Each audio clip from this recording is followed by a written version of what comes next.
hao maulama waliosema taswir imeharamishwa kwa sababu ya saddan lidharia, kwa sababu Sheikh al-Albani ni mmoja katika hao waliosema kwamba illa ya kuharamisha taswir sio mudaha peke yake, na wewe mnukuu maneno ya Sheikh al-Albani, sio mudaha peke yake, kuna illa nyingine saddan lidharia, isiwe ni sababu ya kuingia katika shirki, fitna na madhara mengineyo. Huyu Sheikh al-Albani ndio ambaye amehalalisha taswir katika at-tilvaz, taswiri katika tilvaz. Yeye ndio ambaye amehalalisha taswiri kwa ajili ya taalim, yeye ndio ambaye amehalalisha taswiri kwa ajili ya tafhim al-alam al-islami.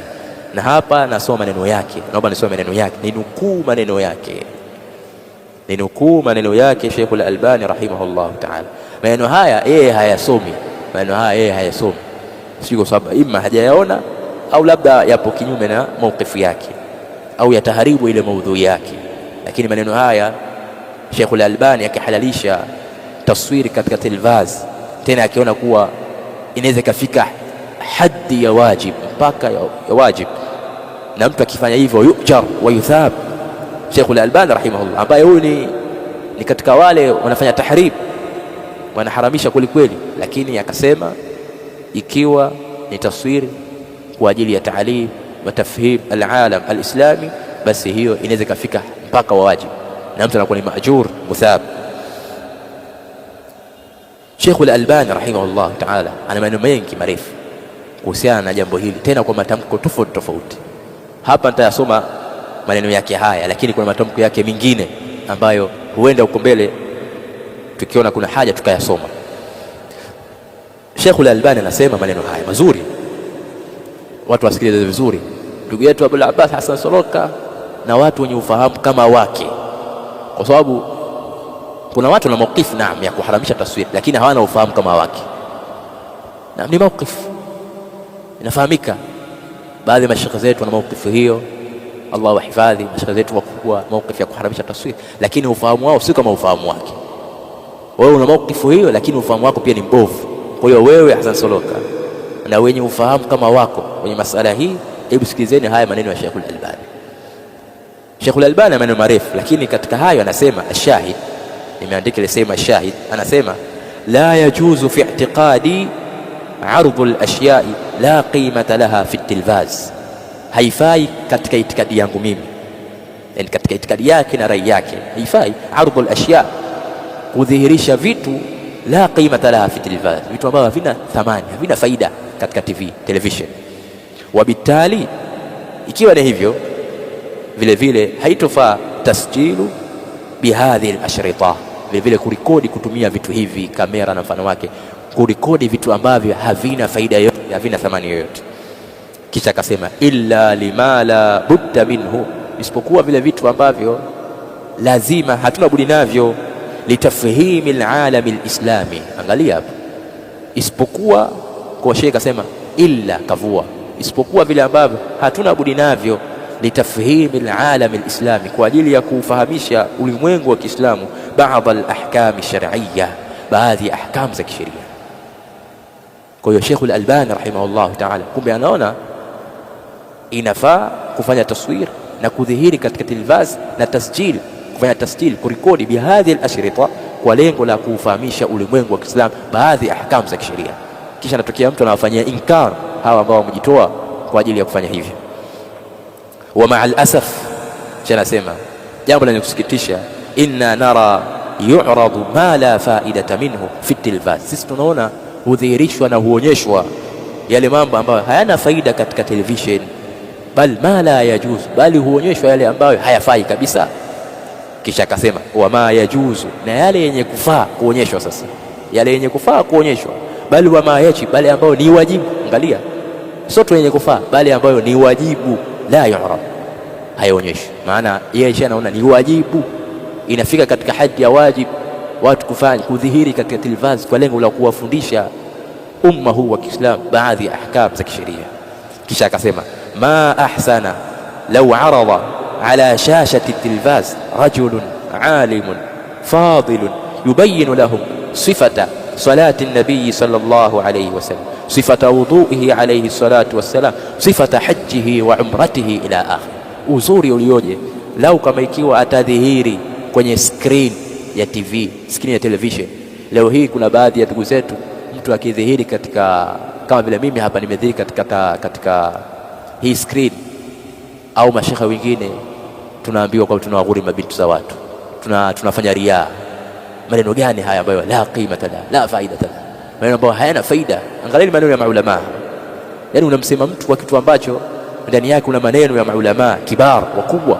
Sheikh al-Albani anasema ma ahsana, uzuri yoje, lau arada ala shashati tilvaz, lau kama ikiwa mtu atadhihiri katika screen ya TV, lau kama ikiwa atadhihiri katika screen ya television, rajulun alim, mtu mwenye elimu, fadil, bora, tena mtu bora, mtukufu, muadham, akadhihiri, yubayinu lahum, anawabainishia waislamu sifata salati nabii, sifa ya sala ya Mtume sallallahu alaihi wasallam, sifata wudhu, sifa ya wudhu wake, sifata hajjihi wa umrati, sifa ya hija yake na umra yake, ila akhiri. Kisha akaleta maneno mengi kazungumza, kisha akasema, yani hapa katikati kaleta maneno, lakini ashahid akaendelea akasema, limadha la tu'rad hadhihi as-sura.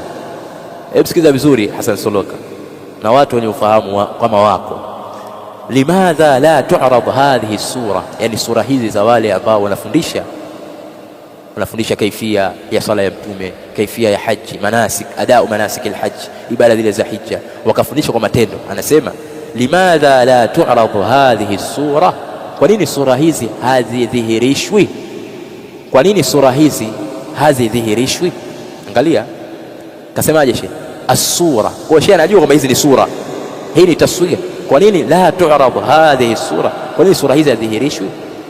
Hapa mpaka hapa tunapata faida kuwa kuna sura kumbe zinafaa kudhihirishwa kwa haja na maslahi ya kidawa, maslahi ya kueneza dini ya Allah subhanahu wa ta'ala, sunna ad-da'wa. Sheikh anasema limadha la tu'rad hadhihi as-sura wa hadha awjabu ma yakunu 'arduhu fi at-tilvaz, na hili ndio jambo ambalo la wajibu ambalo linatakiwa lidhihirishwe katika television, inafika hadhi ya wajib. Wa hadha amrun ma'jurun, ni jambo ambalo mtu analipwa, anapewa ujira. Kwa hiyo hawa watu wa media ambao wanafanya taswir za muhadharat wa nadawat wasisumbuliwe, kwa sababu kuna wengine wanalalamika wanasumbuliwa kwa sababu ya watu hawajui kutaamal na masail ijtihadiyya. Kwa hiyo watu waache mambo kama hayo. Hawa wanafanyia kazi maneno ya maulama.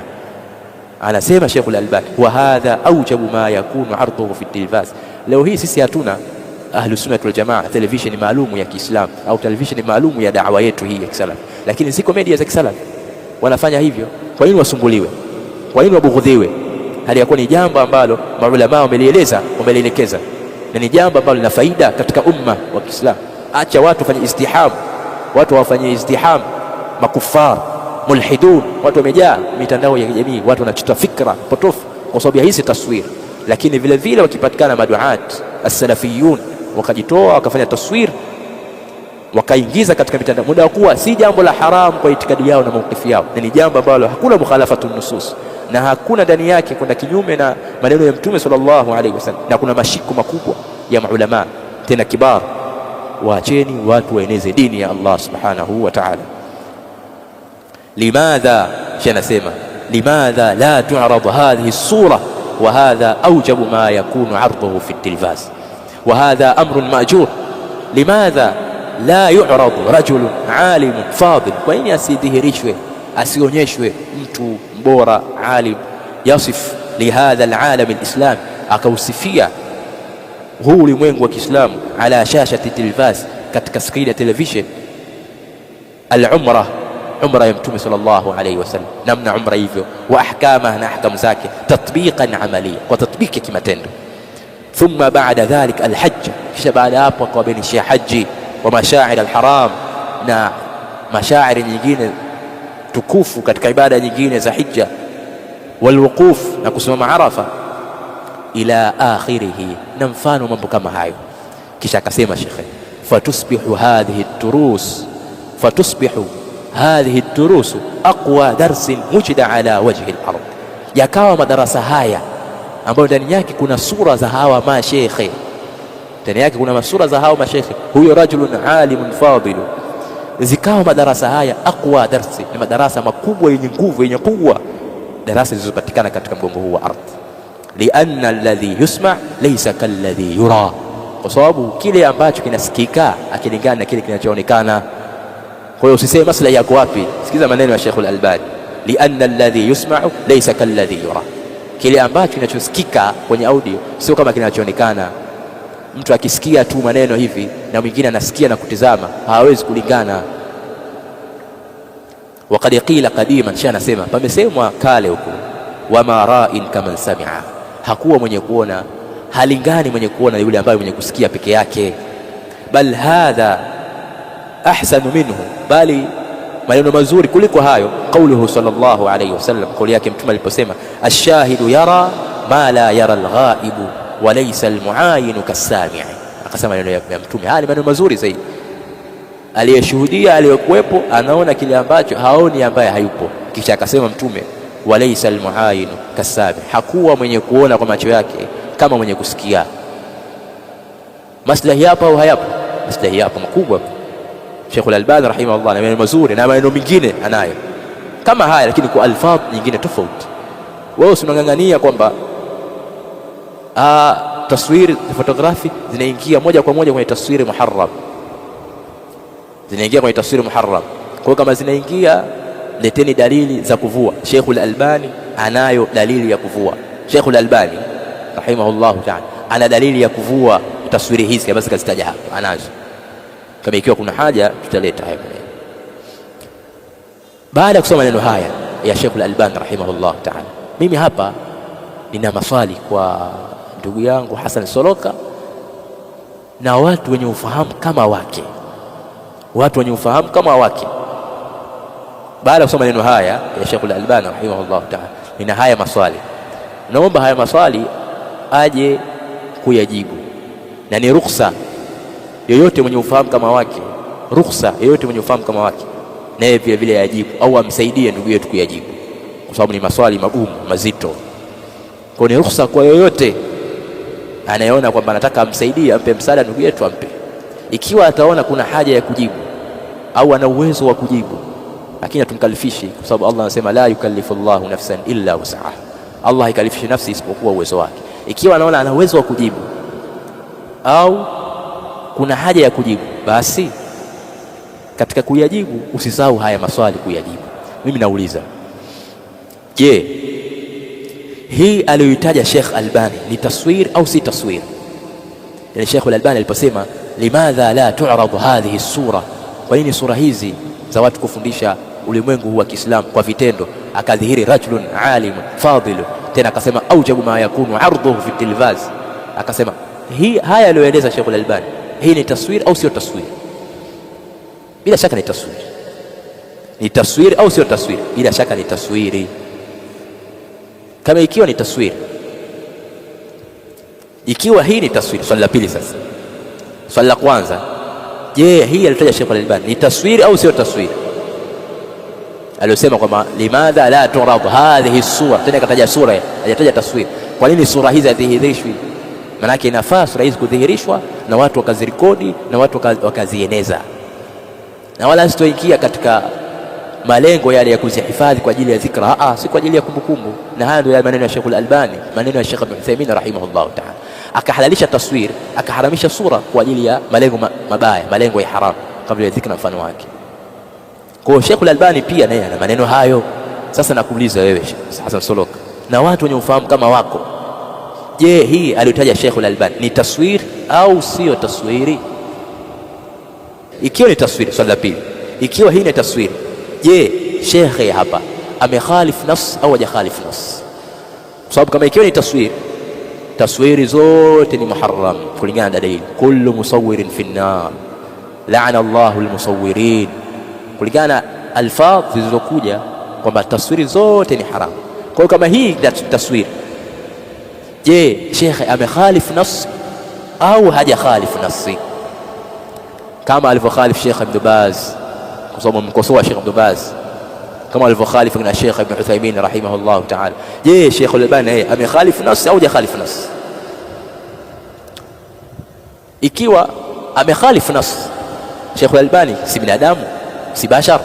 Ikiwa amekhalif nas utasema hivyo, basi njoo vile vile mkosoe Sheikh al-Albani kama ulivyomkosoa Sheikh Ibn Baz, kwa sababu maneno ya Sheikh Ibn Baz hayatofautiani maneno ya Sheikh al-Albani. Sheikh Ibn Baz msimamo wake ni haram, akahalalisha kwa haja na maslahi ya kidawa, na hapa Sheikh al-Albani anahalalisha kwa maslahi ya kidawa, kwa maslahi ya kueneza dini kwa Uislamu.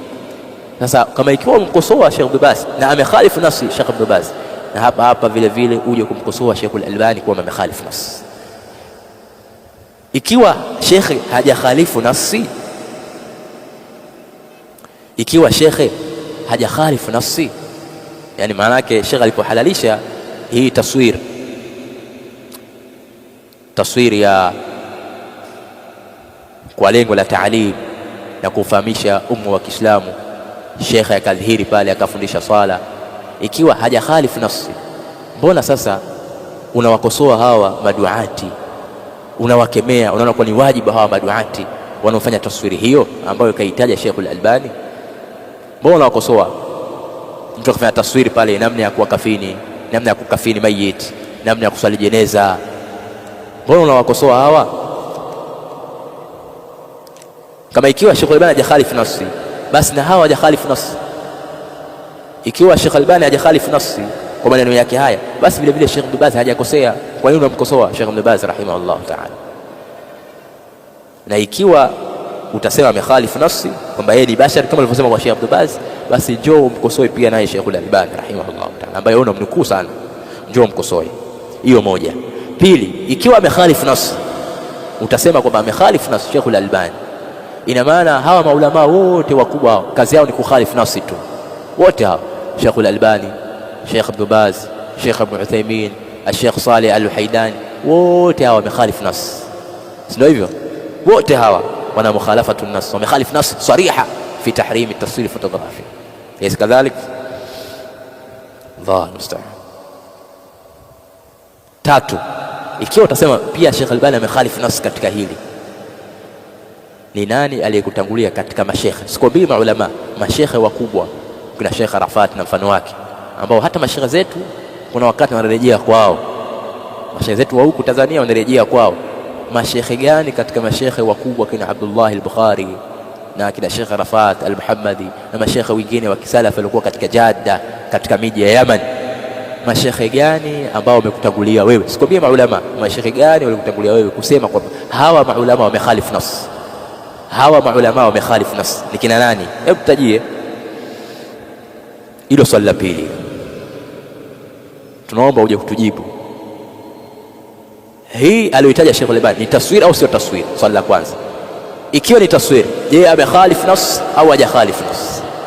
Swali la tatu, je, hii taswira aliyoruhusu Sheikh al-Albani kusema kwamba adhihiri mtu alim, Sheikh aonekane pale anafanya kaifia ya swala ya Mtume, anafanya manasik al-hajj wal-umra, anabainisha watu udhu wa Mtume sallallahu alayhi wasallam, hii taswira aliyotaja Sheikh al-Albani, aliyoruhusu yeye Sheikh al-Albani, je, haingii kwenye dharia ila shirki ila alfitna? Kwa sababu yeye Sheikh al-Albani ndio kasema kwamba taswir imeharamishwa sio kwa sababu ya mudhaha peke yake, pia ni dharia, kuna madhara ndani yake. Je, taswiri hii aliyoruhusu madhara yapo au hayapo? Kama yapo, mbona maneno yake yanagongana? Ndio utakuta kule kama tulivyosema, madhara hayapo kwenye taswiri hizi za kidini. Taswiri zote ambazo yataallaq bid-din, yataallaq bi nashr al-islam wa sunna, hazifungamani na madhara. Ndio maana huyo Sheikh al-Albani aliyesema kwamba taswiri imeharamishwa kwa illa nyingine, saddan lidharia, yeye ndio ambaye karuhusu hizo dini. Je, hii taswiri aliyoruhusu Sheikh al-Albani, je, pia ni dharia ila shirki? Kwa sababu sisi tunaonekana pale, kwani yule Sheikh anayedhihiri pale kwenye TV na kufundisha watu swala ya Mtume, kufundisha watu udhu wa Mtume, watu hawezi kuchukua picha yake, taswiri yake, wakatundika kwenye ukuta wakaadhimisha huko baadaye? Sasa je, taswiri hii aliyoruhusu Sheikh al-Albani ni dharia, nayo pia ni dharia ila shirk, ni dharia ila fitna au sio? Tuambie. Hilo swali la tatu. Swali la nne, ikiwa hii ni jitihada yake, ikiwa hii ni jitihada yake, ikiwa utasema kwamba Sheikh al-Albani hii ni jitihada yake, ameona hivyo, ikiwa hii ni jitihada yake, je, hii jitihada ameifanya katika sehemu ambayo yasughu fiha al-ijtihad au la yasughu al-ijtihad? Sheikh al-Albani anaona kwamba hizi sura si haramu. Kasema kule nyuma kwamba haifai kwenye itikadi yake na rai yake na msimamo wake kudhihirisha vitu katika TV ambavyo vina faida, illa lima la budda minhu, isipokuwa vile ambavyo hakuna budi navyo, isipokuwa vile ambavyo tuna haja navyo. Unauliza sasa, nakuuliza wewe Hassan Soloka, je, ikiwa hii ni jitihada yake kuona kwamba taswiri hizi zinavulika, taswiri hizi zinafaa kuwafundisha, akadhihiri mtu pale kwenye TV, kwenye taswiri akaonekana Sheikh alim fadhil, ikiwa hii ni jitihada yake, je, jitihada hii Sheikh al-Albani ameifanya katika masala ambayo yasughu fiha al-ijtihad au la yasughu fiha al-ijtihad? Jitihadi inafaa ndani yake au haifai? Hilo jambo la kwanza. Swali la 4. Swali la 5, hii jitihada aliyoifanya Sheikh al-Albani, je, fi muaradhati nusus, je, fi muaradhati nusus, ipo katika kukinzana na dalili za taswir? Kwa sababu yeye kaona kwamba inafaa kufanya taswir. Shekhe kutoka alim fadhil akafanya taswir katika TV, akaonekana kila kitu chake kuanzia kichwa chake mpaka miguu yake, kwa sababu afanye kwa vitendo. Je, sasa tunakuuliza wewe, hii taswir inapingana zile dalili? Inapingana hii jitihada yake shekhe iko fi muaradhati nusus? Kwa sababu nusus imekuja amma, kullu musawwirin fi an-nar. Nusus imekuja amma, kullu musawwirin fi an-nar. Na maneno yako na nukuu ya lajnatu daima kwamba haifai kitu cha haram kuwa wasila fi nashri ad-din. Umeshindwa kutaamala na maneno ya maulama, maneno ya hao maulama ulionukuu. Sasa tunakuuliza hapa, Sheikh al-Albani yeye ameruhusu, amefanya kwamba taswiri hii ni wasila katika kueneza dini Uislamu, tena anasema ni aujabu ma yakunu ardhu fi tilbas, tena wa hadha amrun ma'jur, mtu analipwa, ni qurba, ni taa, mtu anapata thawabu. Uje tueleze vizuri, je, jitihada yake hii iko fi maradhati nusus, ipo katika kuzaa nusus na dalili? Swali la 6, je, maslahi yapo au hayapo? Sababu Sheikh al-Albani yeye anaona kwamba kuna maslahi makubwa, fatusbihu hadhihi durusu aqwa darsin wujida ala wajhi al-ard. Mpaka maneno haya Sheikh anasema madarasa haya yanakuwa ni madarasa yenye nguvu zaidi yaliyopatikana tongea madarasa yote yaliyopatikana katika mgongo huu wa ardhi, kwa sababu kuna watu wengi la yuhsinuna as-salah, watu wengi hawajui manasikul hajj. Kwa madarasa haya yanakuwa ni ya nguvu zaidi kuliko madarasa mengine yote. Mpaka anasema manake kuna haja kubwa ya kufanya hivyo. Sasa nakuuliza, maslahi yapo au hayapo? Kwa sababu nyinyi mshasema huko kwamba watu wamefahamu dini, watu wamefahamu kuswali, watu wamefahamu manasikul haji bila taswir. Ndio maana yake. Kwani sisi tumefahamu kuswali swala ya Mtume, kuswali manasik, kufahamu hizo manasikul haji kupitia taswir? Hapana, tumekaa chini tumesoma vitabu tukafahamu tukafundishwa swala ya Mtume bila taswir. Sasa baadhi ya Waislamu kujua, babu zetu masahaba kujua swala ya Mtume na wale waliokuwa kabla yetu kujua kuswali swala ya Mtume bila taswir, maana yake ndio maslahi hakuna? Sheikh al-Albani anaona maslahi yapo. Yeye mwenyewe Sheikh al-Albani amejua swala ya Mtume na amejua mambo mengi ya dini bila taswir, lakini yeye ndio anayesema kwamba sasa hivi kuna haja hiyo, maslahi yapo. Ishara kwamba manufaa ya kitu hayapimi kwa kutokuwepo kipindi fulani na watu kunufaika bila kitu hicho. Hiyo ni ufahamu dhaifu, fahmun qasir, yani kulinganisha. Kwa sababu kuna watu wanasema, sio yeye, tuna watu mfano wake kwenye mitandao wanazungumza huko, utakuta wanasema kwamba watu wamefahamu dawa bila hii taswiri. Naam, watu wamefahamu dawa bila taswiri. Sasa hivyo maneno hayo ndio yanasema kwamba hakuna manufaa ya taswiri hivi sasa. Manufaa ya kitu hayapimi kwa wakati uliopita au kwa wakati fulani au kwa watu fulani. Manufaa ya kitu yanapimwa kulingana na sehemu husika na wakati husika na watu husika. Zama hizi nyakati tulikuwa nazo, kuna haja kubwa na maslahi makubwa ya watu kufundishwa dini yao kupitia hadhihi taswirat, kupitia hadhihi suwar, kama alivyosema Sheikh al-Albani rahimahullah ta'ala. Maslahi makubwa yapo na maulama hawa wote wanaona kwa maslahi hayo yapo. Kwa hiyo tunamwomba ndugu yetu akiona kwamba ana uwezo wa kujibu, na mwingine yeyote mwenye ufahamu kama wake amsaidie kujibu maswali haya. Usisahau katika yale ya kujibu usisahau haya maswali kuyajibu. Hiyo itakuwa ni sehemu ya kwanza katika majlisi yetu hii ya pili katika kumjibu ndugu yetu Abul Abbas Hassan Soroka, Allah subhanahu wa ta'ala amhifadhi. Tutamalizia katika sehemu ya pili nukta iliyobakia katika majlisi yake ya pili na muhadhara wake wa pili katika kumweka sawa katika nukta hiyo. Wabillahi at-tawfiq.